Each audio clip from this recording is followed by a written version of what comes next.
Well, hello again, YouTube. AJ Shaver here, and yes, if you look at the majestic mountains behind me, you can tell that we are no longer in Pennsylvania. We've come out to Leadville, Colorado to meet up with Kyle from MK High Country Firewood, and the reason that we're doing that, the last 3 years he has flown our log lift firewood bags up onto Copper Mountain. So what we're doing is kind of showcasing the firewood bags. Kyle has been a great customer using the log lift 1/3 of a cord bags, and this year he became a dealer for Vepak.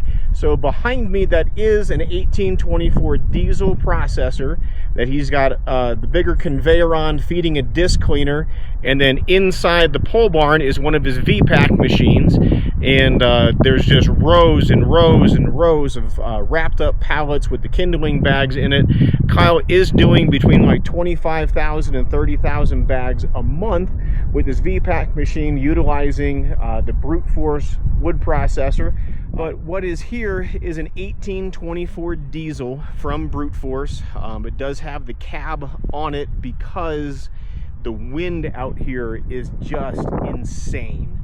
So he's made up his own bag rack like what we have back at our wood yard. He is utilizing the log lift 1/3 of a cord bags, the big pivot conveyor here off the back of the processor, using a different disc cleaner than what we have, but he's cutting everything off at 12-inch lengths because in the garage is a Vepak machine, which we'll see if we can come back over here maybe tomorrow and get some of that. He is running a 10-way wedge in this, just trying to get as small of a piece out of it as he can, because he is running between 25 and 30,000 bundles a month.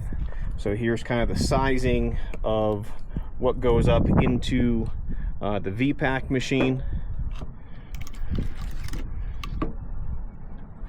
Throw a hat in here for perspective. There you go. Nice small pieces going in the bundled wood.